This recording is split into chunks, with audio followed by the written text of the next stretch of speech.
Hi everybody, welcome to Danny's Beer Reviews. Thanks for joining me on a Friday. It's the first drink on a Friday, which means it's... Fun Friday, fun Friday, fun Friday.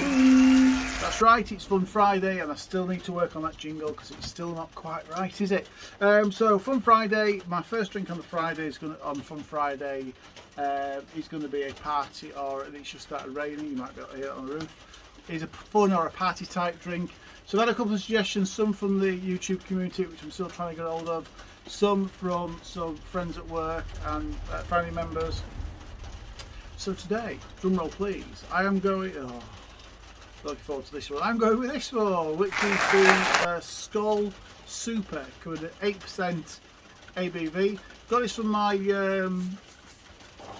local corner shop, paid £1.70 for it, I think it was. I've still got a dog in here. What? Come here. You don't want to be on? Okay. Paid £1.70 for it.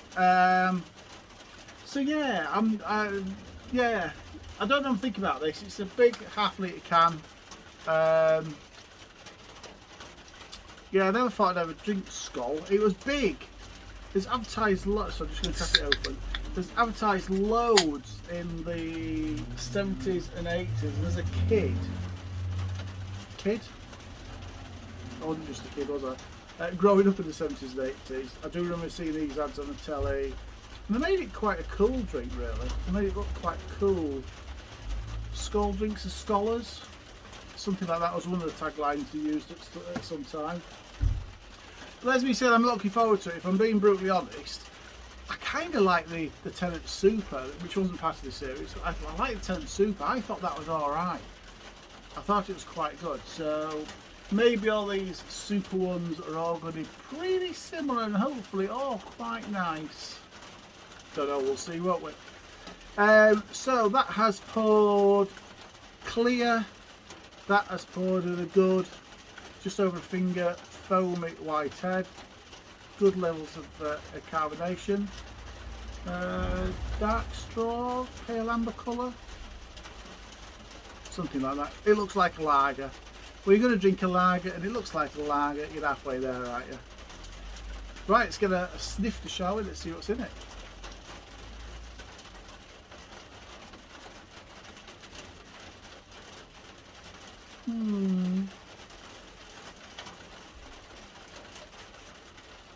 I'm not getting a lot.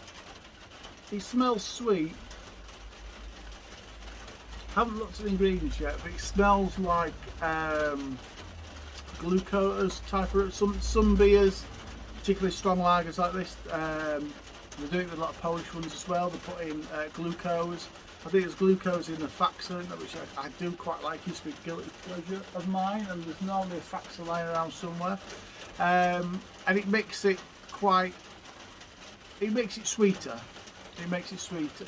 There's a couple of reasons why they have things like glucose. Well, it makes it sweeter. It makes it sweeter, so you can drink it better. It hides the ABV, it's sweet, and it masks that alcohol flavour. And when you brew beer and lager, you convert malts and sugars into alcohol. Well, if you get rid of some of the malts and give it more sugar, you end up with something like this. It doesn't have a malty aroma. There's a bit of citrus there, actually. So a bit of hops coming through.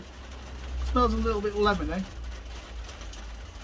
Yeah, so less hops, it's going to save you money, and it's going to, like I say, going to give sweeter, so you can drink it better.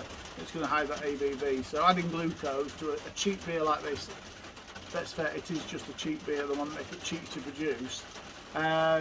It's a win-win for it, really. Right, let's taste it. Wish me luck. Cheers, everybody. Oh, yeah, after the news of yesterday, I'm not a royalist. I'm sure she wouldn't like to be toasted with a Skol Super, but Your Majesty? Or King Charles? God save the King. I'm not a royalist, man.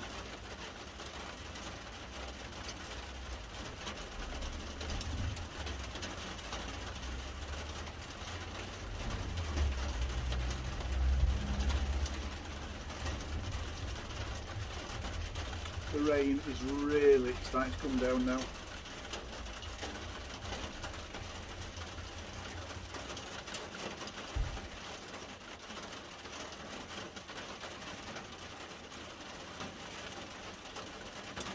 It's sweet. It's not as sweet as I was expecting, to be fair. That was me saying they're going to put glucose in there because it smells of glucose. I'm just wondering after I bet there isn't any glucose in this because it doesn't taste as sweet like they've got glucose in it. It's really not masking out ABV. I know I'm drinking an 8% lager.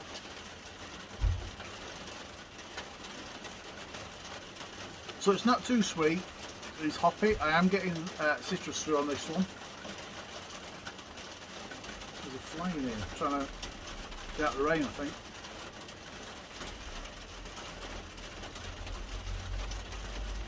Get away, fly. Can't have any.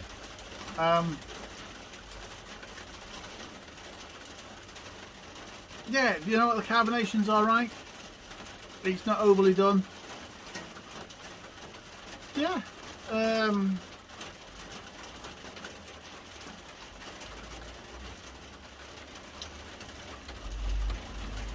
I thought it was going to be more like the Untappd Super, if I'm being honest.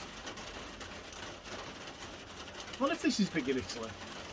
Untappd Super part is big in Italy.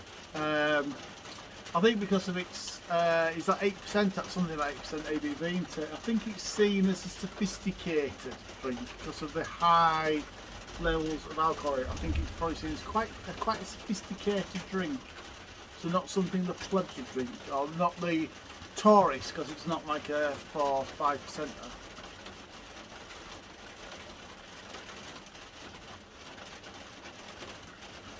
It's definitely a party drink. Ugh. I will get down. I don't like not finishing drinks.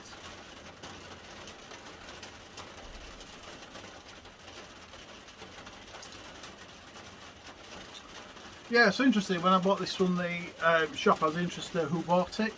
Because actually there was a pack of 4, but there was one on its own. So I said to him, do you sell them singly? He went, yeah, we do. Now the packs of 4 are probably sold to people that are either going to parties or just like to sit at home and get drunk on cheap lager, I suppose. Single ones are supposed to be, I would guess, are for kids, really. I think the big market for something like this is going to be your drunks, your kids, drinkers that are curious or reminisce about the 70s and 80s, remember the name Skol, and beer reviewers. And I reckon they're the only people that buy this stuff.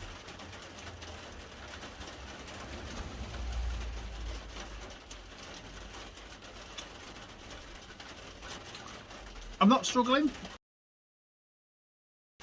but it's not massively easy to drink either.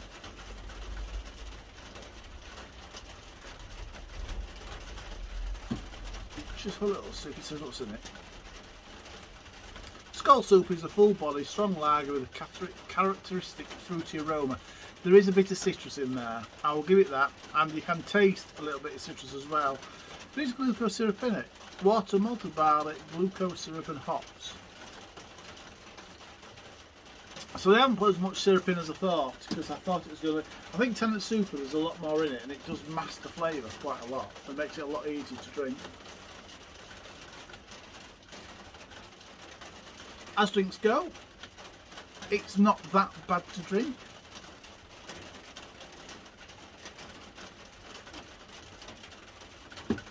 But I know I've drunk a strong lager. So 8%.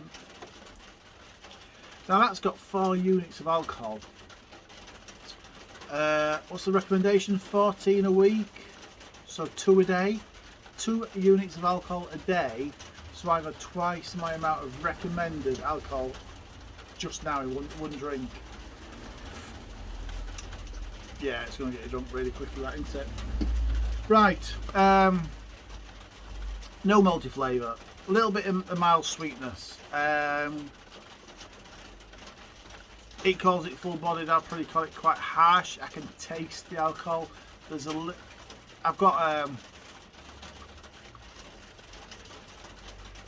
yeah, almost like an artificial flavour swimming around my mouth. It could be it's not the alcohol. It could be the alcohol. It's not a nice flavour. and it is slightly warming. Score wise, I'm going to score it 5 out of 10. I wouldn't have it again. I wouldn't necessarily recommend it unless you are in that curious, remember the ads from the 70s and 80s and want to try it. Or if you're drunk, or if you're a kid just of drinking age, or a beer reviewer, there you call markets. Yeah, definitely try it. Other than that, I won't bother. It's a 5 out of 10 from me. Remember, this is from Friday. Any drinks, I've got a couple lined up that's been recommended already, but anybody's got any recommendations of what they'd like me to drink for my first drink on a Friday, let me know in the comments below. Whatever you're drinking, enjoy it more than I've enjoyed that one. Until the next review, cheers everybody.